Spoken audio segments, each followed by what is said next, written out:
Sahana Vavatu, Sahano Punaktu, Saha Viryam Karavavahe, Tejasvinavaditam Astu Ma Vidishavahai. Om Shanti, Shanti, Shanti. May that one protect us both and nourish us both. May we work together with great enthusiasm and energy. May our studies be illumined. May we not unnecessarily cavil with each other. Peace, peace, peace be unto all. So this is the opportunity for spiritual seekers to ask a question. And we are all spiritual seekers, of course, from the day we're born and before. So I welcome your questions, but mute my microphone so you can formulate a suitable question. I wanted to ask a question, just how to deal with, either real or perceived concerns and worries, and around, it's just concerns and worries, and sometimes that they might transform into some sort of fear, and so that's really the and okay. How faith, how the faith can help you deal with that, with Yes. concerns that are perceived or real. Yes. I'm going to answer the question firstly from a philosophical point of view. And we have to understand that when I say philosophical view, I'm not talking of abstract, I'm talking of practical. But the practical has to have some factual principle behind it. So you see, all our worries and all our fears are perceived. So you said, real or imagined. I think that's your phrase. So all our fears are imagined. That's the first principle we all have to understand. And then you may say, yeah, no, but that doesn't help me because I'm living in a real world with a real situation and so on and so forth. And mere philosophy simply stating won't help. But you see, there are some stages of our spiritual growth. The Kathopanishad lays these out beautifully. So let's try and paraphrase these a little bit. The first thing is to take this world as a reality. And when we say this world, it means all the things that are in our environment that we have to cope with. And these can, of course, can fall under various categories: domestic, financial, relational, and other subtle fears that may have come from the past. And we can categorize these into two sections. Either some memory of the past, which has evoked a fearful feeling or a feeling of concern, and some concerns about the future. So that's just to categorize where we are. Now, the whole of spiritual life is really designed to cope with these mental states. And we have to learn one very, very important principle, that all we have to do is remove our mental obstacles. Nature does the rest. Nature will do the rest. So this principle has to be repeated over and over and over again. And in order to do that, we have to study some scripture every day. We have to make sure that there's some kind of mental stabilizing practice every day, such as meditation. And you've been on a meditation course, so you know the principles of it, you know how to do it. It's just to practice it. That means having the discipline to allocate time every day, morning and evening, preferably at a minimum. And these days, when the days are very long, then we have an opportunity early in the morning, actually, We have the opportunity late at night, but we also have the opportunity at standard junction times. That means about 6 o'clock in the morning and 6 o'clock in the evening. And then there's midday. So there are many, many opportunities for us to pause and remind ourselves of some profound principles and get in touch with what really is the reality. But there has to be some conviction there about it. The conviction comes along with this interpretation of this world in front of us. So the Katha Upanishad tells us that if we feel that this world is entirely real and everything else is unreal, then we are far away from the stabilizing truth. Then the next step is when we see that this world is something like a kind of, has vestiges of a dream. In other words, when we look at it and we evaluate it in a different way, we kind of see it and see that the illusion, I suppose, is that time and space is running as a continuum, but actually it's all a bit flaky. Things will come and things will go. We have to sometimes give ourselves a shock about this. So, for example, we're sitting here assembled with something of a wide age range. So where will you be in the next 30, 40, 50 years? Well, if you interpret yourself as simply a physical body, then no doubt you'll be adding to the nutrition of the soils in one way or another. And so we have to be quite clear that life is, and particularly as you advance in age, that there's no permanency in life, there's no permanent habitats. Everything is changing. It's a fundamental Buddhist principle. Buddhists will disagree on many, many things, but one fundamental principle is this: what we call nature or the world is just a flux.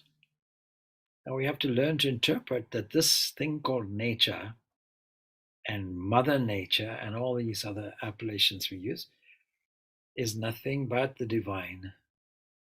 So we have to get away from a childish idea that the divine is an abstract entity far removed from us and our affairs, and has no business interfering with us, and nor we with him. And we have to then readjust that somewhat and understand there can only be one existence. It's a very, very important principle. Only one existence is there for us. And when we look at nature and we look at all our circumstances, we only see that one entity. But then you may say, yes, that's all good philosophy, but it doesn't help my finances, it doesn't help my relationships, and whatever else, But actually, you're wrong. It does. Because if you take it away from just a principle and feel it, and when you feel it, you have to feel it as it is now. Now, the third stage of spiritual development will be to see that this world is actually just a reflection of that divine. So that wherever you look, you see everything is reflected. So Mary had said, what a gorgeous, beautiful day it is. Indeed, it is. But how is it that we can feel that, and yet in winter sometimes we might not be able to feel it so good, so well? So when the sun is out, everything is bright and cheerful, but the unconscious mind is still operating. And the unconscious mind is the one that contains all our fears and so on, and we cannot adjust it directly. All we can do is insert something good and positive in the conscious mind. This is called spiritual practice. Spiritual practice is inserting in the conscious area of the mind as many positive affirmative thoughts as we possibly can. And the most positive thoughts that we can have is devoid of any fear. And is there any condition that is devoid of fear? Yes, non-dual conditions are devoid of fear. And that's all described in the negative way. In the positive way, we have to see wherever we look is all the divine glory being shown. Now, when we use the word see, we should really think that it means feel as well. When we feel it. So you know yourself, if you look at beautiful scenery and pause a moment without the subconscious past coming through, we can see the most beautiful scene. On a beautiful summer's day, we can look out, we can see a vast ocean in front of us, for example, with a sandy beach in front, typically the places where people spend vast amounts of money to go on holiday. Blue skies. In our imagination, we can, in fact, improve that and make it something more like a Walt Disney picture, a cartoon picture. The blue is ultra blue. The sand is extra golden. You know, the clouds are floating nicely. We can hear the chirping of birds and so on and so forth. At that moment, we have to understand this is all the divine glory being displayed for us, for our pleasure, for our delight. Now, what happens to all the subconscious worries and difficulties behind us? Well, there's a deposit of positivity going in. Truth and beauty and goodness, love is going in to our area, which is like a deep well at the back of our mind, containing all of these subconscious impressions that previously were consciously experienced and now are entering into the unconscious area. And it is this unconscious area which is really the pulling power, has the pulling power. So it all comes up because of some memories. Counter memories have to be introduced. Qualities of strength and truth and beauty and goodness and love have to be sown in continuously. And when we do that, we are removing the obstacles. You can imagine it. It's a little like water, a vast body of water being held back and with obstacles in the way. And the only thing that is stopping the flow are the particular obstacles that we're putting in the way. When I talk about this, immediately what comes to my own mind is a memory of a dam called Kariba Dam. It holds a vast body of water. It's a man-made dam. It was constructed in the 1950s, and a big rescue called Operation Noah had to take place to rescue all the animals from the waters. Otherwise, they would be flooded. And this was tapping into the vast, mighty Zambezi River. Now you had to have a beautiful, well-constructed wall which held the waters back, strong enough to do that, strong enough to divert the waters into a hydroelectric plant and deliver electricity for two countries, Zambia and Zimbabwe, was ultimately what we call Zambia and Zimbabwe. And you have no idea how big this dam is. When you look out on the horizon, you won't see the end of it. It's something like a sea. So vast is it. So there's a wall with some gates closed, holding back vast body of water. And in order to transfer this water across the other side, you can't take a teaspoon, you can't take a bucket or a cup. That's hard work.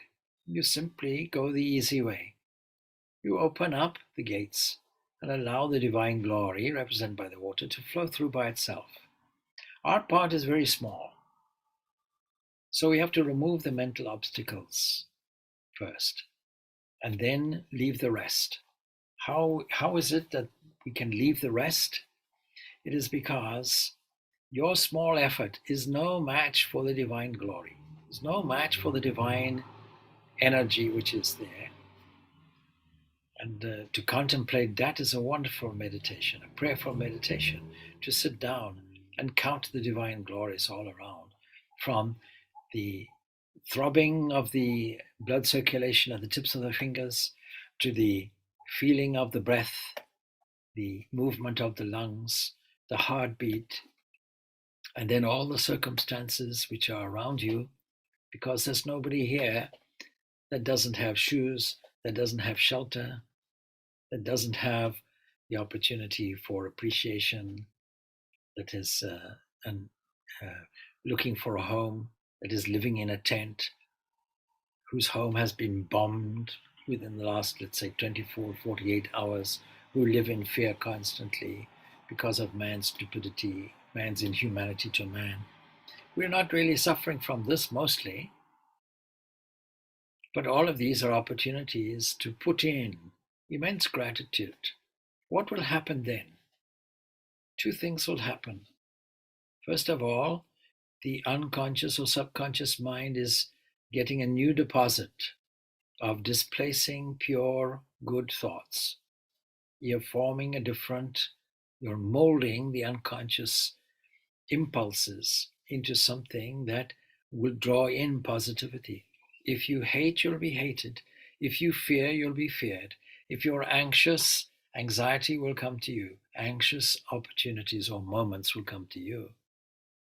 But if you see the world as a divine play, and if you feel that intensely, then all the mobilizing forces that we call nature come together. They interweave and present a scene in front of you which is favorable. So that really, when somebody has a difficulty, let's say maybe financial, one thing I tell them, please go and buy a fountain. I last did this in England actually, and I told the person, go to a hardware shop and purchase a fountain. When I say fountain, I mean actually not a fountain, a waterfall. You plug it into electricity, no doubt. You put it in a corner of your house, and you see this flow, and you hear this flow all the time, continuously, like that. So in this way, you do this, and you hear this flow of water all the time that reminds you of the divine flow of grace. Now you may say, but this seems to be cheating. You're using a prop. Well, it's more than a prop. It's a reminder that brings us back to the glory of the divine grace, where thankfulness is there. And then we also have to go along with the divine flow. In other words, we have to pick up the clues that are presented to us. This is called intuition. Intuition means that what is presented in this divine game, in this milieu, will be green lights. Green lights means these are divinely presented opportunities. Come, my child, it is this way, not this way. And we have to have the patience and the capacity to observe these clues, these divinely presented clues about direction. So I see the green light. I see not only one, I see 2, 3, 4, 5 green lights. Wonderful. Then I need to be an opportunist. I need to take those green lights and run with them. So several components are there. First of all, the capacity to observe. Secondly, the capacity to take an advantage, which means the timing is impeccable because the divine timing is impeccable. My response also has to be impeccable. I shouldn't hesitate. And then hard work is necessary. My input is necessary. And my input is sweetened with the attitude that all my activities, all my thoughts, all my activities, my very breath is dedicated to the source of divine grace. It comes under different names. Some people call it Allah, some people call it Bhagwan, people call it Jesus, others Buddha, and so on. Some call it Father, some call it Mother, whatever it is. And you respond accordingly in terms of that, with this attitude that all will be well, because divine timing is impeccable, the divine flow is impeccable, and it comes out manifested as favorable circumstances for me and for those around me. So these are some ways of removing this kind of worry and fear and anxiety, and they are all of them are imaginary. Let's take, for example, things in the future that may frighten us. Well, they haven't yet arrived. My reformed thinking now can change that. And what about things from the past? What's the use?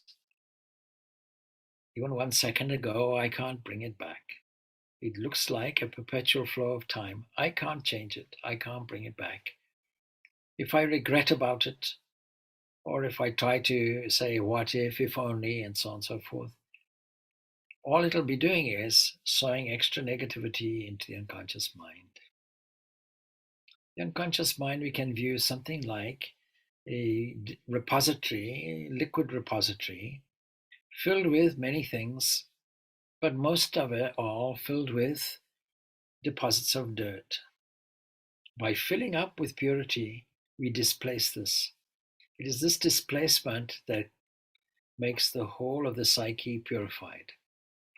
We have to purify the mind. And our steps are very few, but the universe responds. And that universe responds in such a powerful way. You'll find surprising things come round the corner, new opportunities, new people, new adventures, new places. But learn the lesson. If the old thing isn't working, draw a line and move on. Pick up, because in picking up and acknowledging the green lights are not red lights. And red lights, if something is not working, it has to change. It's like the moment of repetition of old habits. You bang your head on the wall and get a headache. And then you do it repeatedly. What are you doing? I'm trying to remember things. Well, you won't do it by banging your head against the wall. So coming back to the Kathopanishad, seeing this world as a kind of reflection of the divine. That is, the dream itself belongs to the dreamer and is a product of the dreamer. And we play the game with it nicely, and finally, even that is gone. Even the dream is gone. And we wake up to our true self. Now, most of what I have said is to do with the way in which we look at the world. That's important. All our worries, all anxieties, or our fear are due to the way we look at the world. And so, in spiritual practice, step number one is discernment. We have to learn, and Kathopanishad also tells us, coming back to that there are two paths always.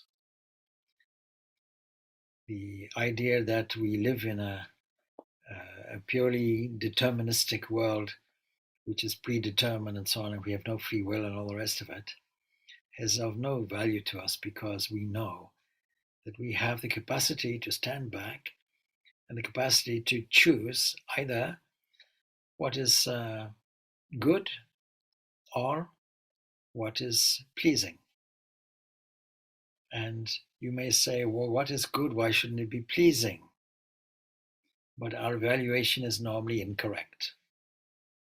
Normally, pleasing is a short-term thing, and good overrides it. And that is why Jesus says, seek ye first the kingdom of heaven, other things will be added unto you.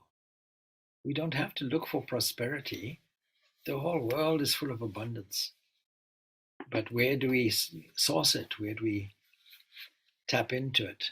Not by, in the analogy, transferring water from one side to the other.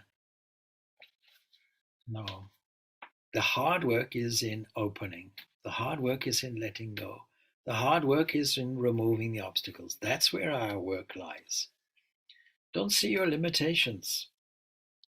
So you can mentally stand on the opposite side and see the infallible, the complete, continuing fullness, which religion calls God. We should learn to do that.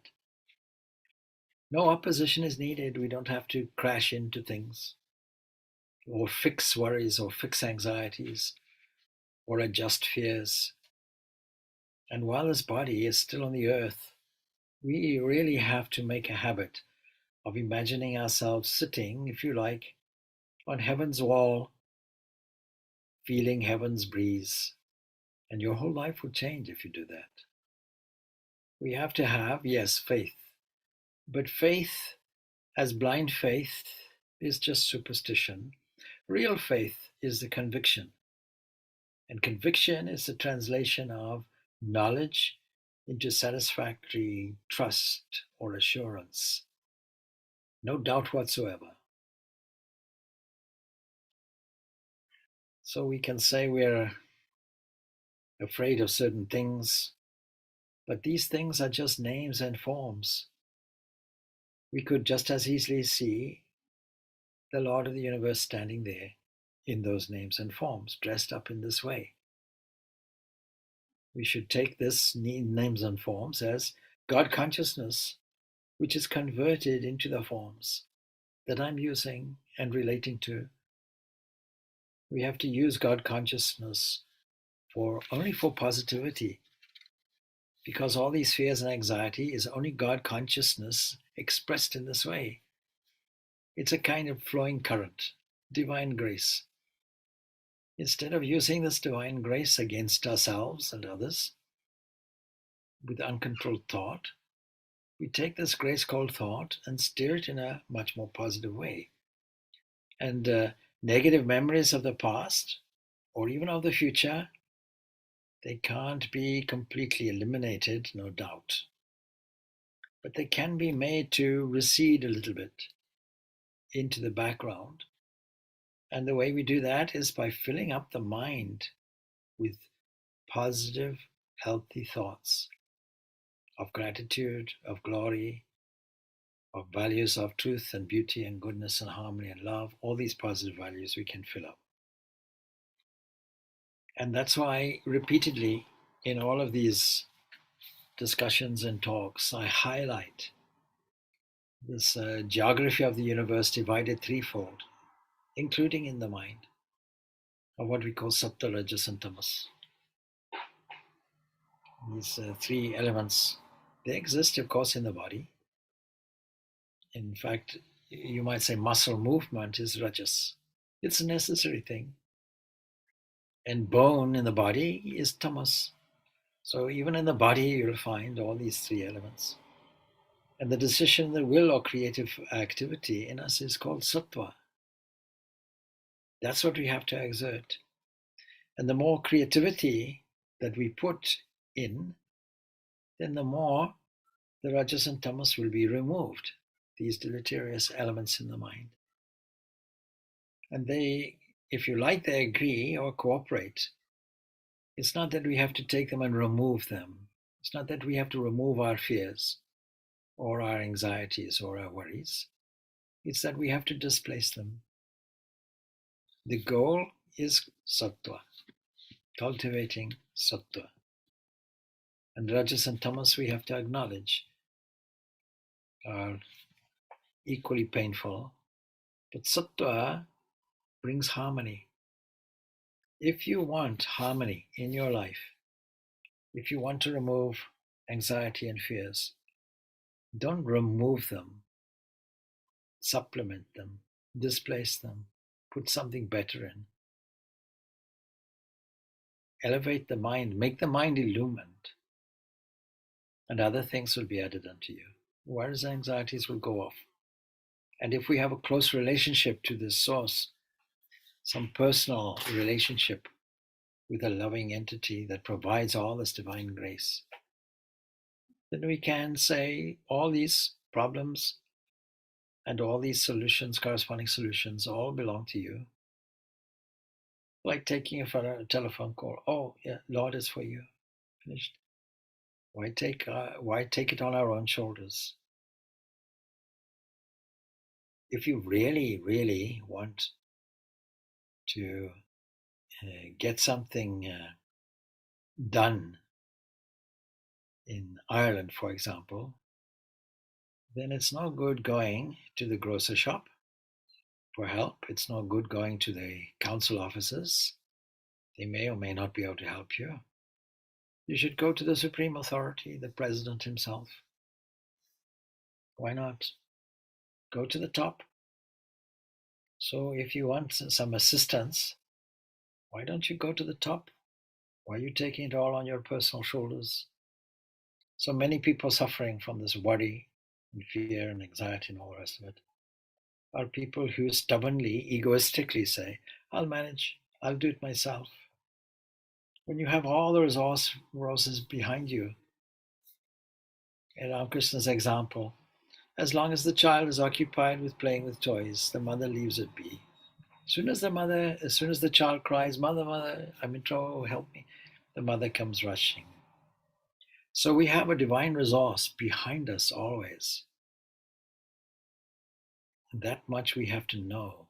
We have to remind ourselves of it constantly, not as an intellectual exercise, but we have to feel the flow of loving grace flowing through us and everybody. This is called spiritual practice. We have to be sure that what we ask for is given. Jesus puts it in a funny way.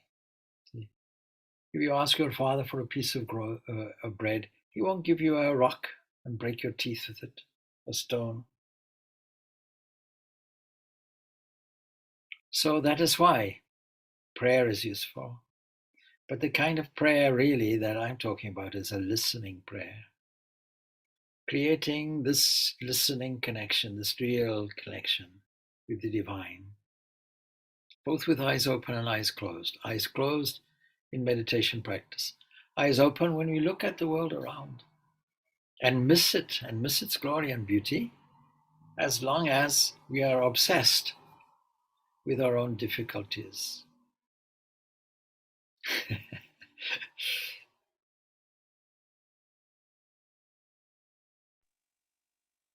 Occupy your mind with divine glory. Never let anything else to move in. Thank you, Swami. Thank you very much. You see, it's the opportunities that we miss sometimes, you know.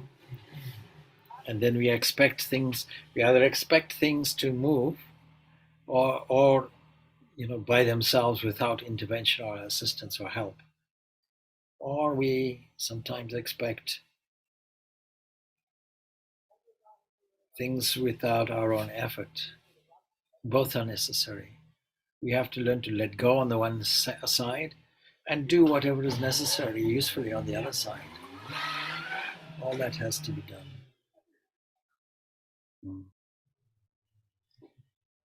Have a blessing attitude rather than a cursing attitude.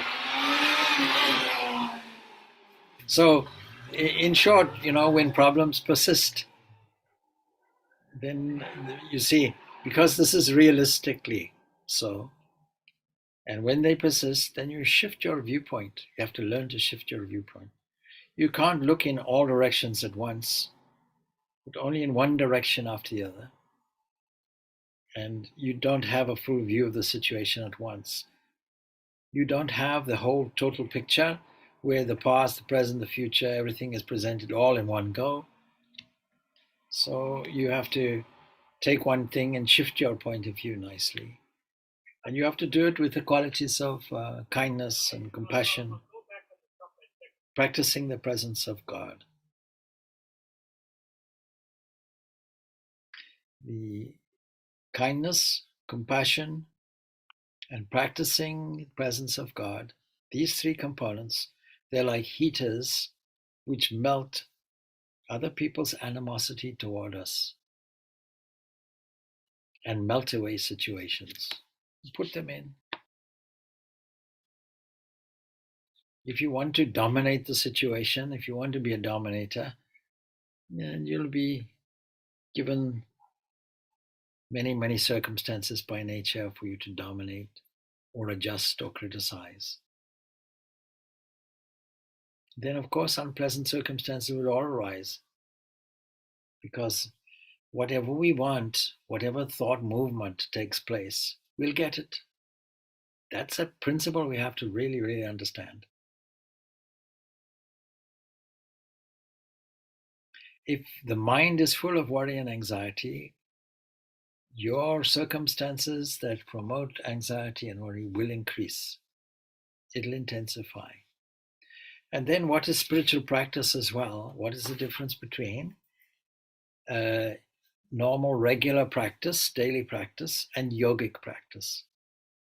Yogic practice intensifies the spiritual effort or spiritual input daily. In other words, the connection becomes stronger daily. Because that's another thing you see in spiritual practice, that people say, hey, fall into a routine. It's all right, I practice every day, I go and meditate here, I do that there, I follow the teachings of my guru, I read a bit of scripture and so on and so forth. Yes. And is it the same today as it was yesterday? Yes, same thing. Therein lies your difficulty. It has to increase. Increasing means it's more real. That's what's necessary.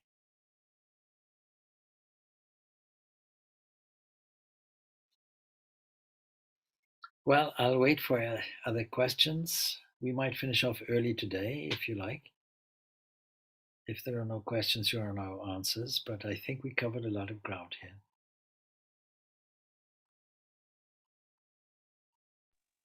Thanks, Swami. Thank you very much. Okay, all good. Thank you, Swami.